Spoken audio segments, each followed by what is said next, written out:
Hey everyone, we're here with Martin Casado, fellow of VMware and GM of the Networking and Security Business Unit. Congratulations on those titles, first of all.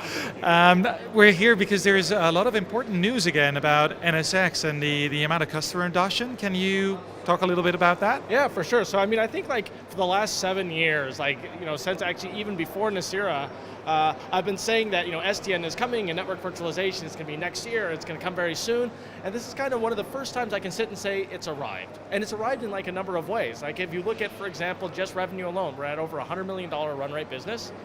We just very recently, just this morning actually announced over 250 paying customers, and so we're in this era that not only do we know that people want it and enjoy the benefits, but we're seeing production deployments, so we can actually start talking about the use cases. Why do people buy it? So it's a very exciting time.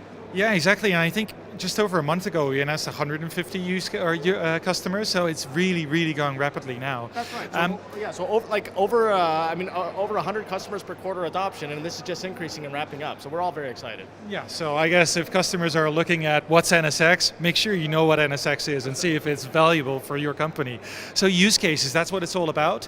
What are the typical use cases you're seeing the customers using it? Yeah. So this has been very interesting. So one of the benefits of having great customer adoption and being in the market for a while is we see why they're buying it and what they're using in production.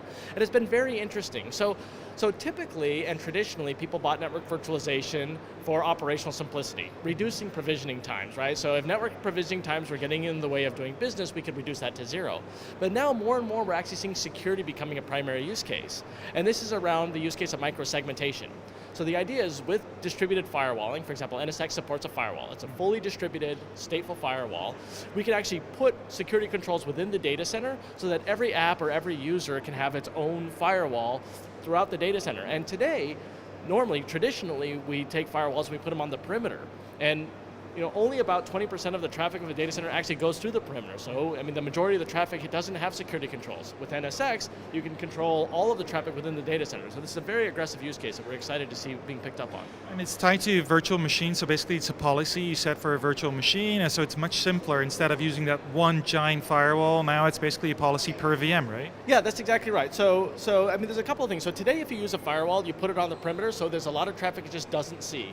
Also, that firewall has to handle the ACLs for the entire data center, right? So hundreds of thousands of ACLs or rules. With distributed firewalling, only the ACLs that apply to the VM are there, and it's enforced on every server. So every traffic that comes or leaves from any given VM has control on it, or has security enforcement on it. So much easier to manage, less human error prone. So it's better, not just in terms of you can secure everything, but it's easier to secure as well in terms of human.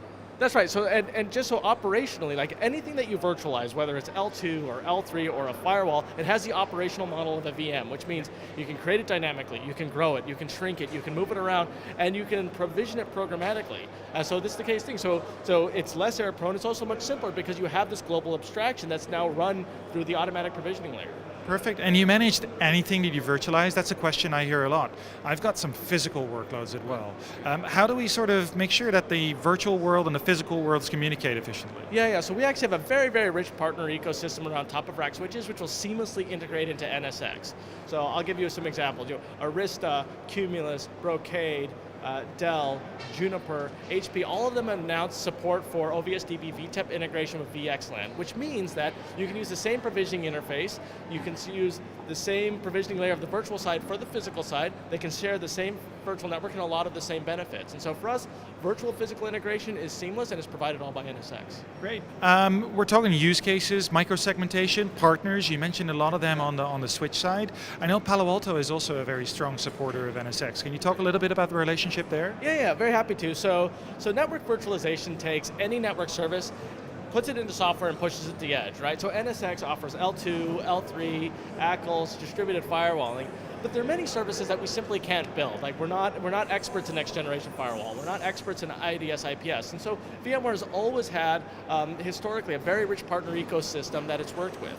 And we have a number of examples of this with NSX. I mean, one of, I think, the most public ones is Palo Alto. So So now you can have Palo Alto actually provide its next generation firewalling that's pushed all the way to the edge. It has all of the properties of network virtualization in that it's ubiquitous, but it's also centrally managed and it's operationally really simple, but you get the advanced functionality of a Palo Alto firewall. And so Palo Alto, great example, but we're very excited to do this with many partners in the IPS space, in the load balancing space, in the vulnerability assessment space. And so this is kind of a partner ecosystem is evolving around NSX. We're really happy to show customer traction and a lot of partner integration. Yeah, very good. I mean, you're often seen as sort of the father of SDN and network virtualization. Obviously, many people think, okay, so you created this space basically. Where is it going? What do you think is sort of the next step in network virtualization SDN? Not in terms of what features coming out, but where do you think the market's going with this? Well, to me, actually, what's really exciting is a couple of things. Like one of them is as functionality gets pulled into the hypervisor, it's a really, and I know you didn't ask specific about technology, but it's so interesting that if functionality is in the hypervisor, you actually have proximity to the application. So you have more visibility in what's going on than we've ever had before. Like I know users, and I know applications, and I know what resources are being used. I know these things, and networking has never known that before. So we can use this for improved security. We can use this for better performance optimization. I mean, so like the technology can evolve in ways that networking has always wanted it to because we've got that proximity. So technically it's very rich. As far as adoption, I think right now we're just on the asymptotic growth path. I mean, again, like the numbers that we're stating are very impressive.